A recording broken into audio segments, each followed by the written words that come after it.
What's up mga kaapir? Ayan, magtitinola tayo ngayon. Kasi yun, pinapakuloan ko na yung karne.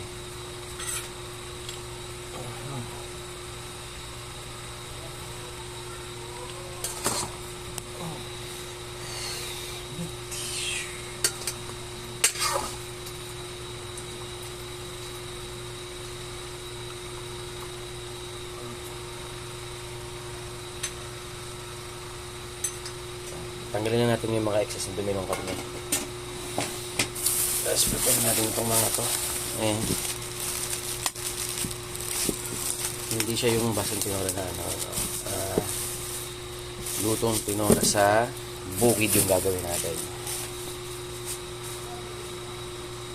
Pag lutong tinola sa bukid, usually ang ginagamit ko dyan ay yung pinaghugasan ng bigas bago isaing.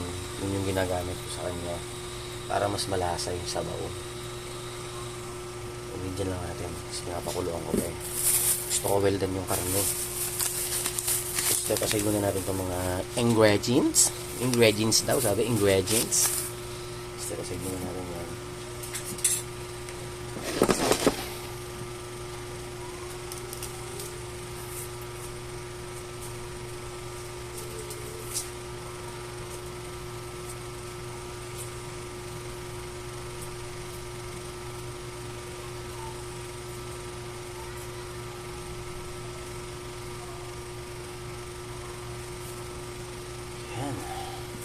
Isa-isahin lang muna natin. Okay.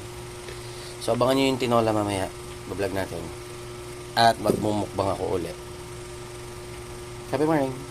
Kamay na tayo magkulitan. Gutom muna.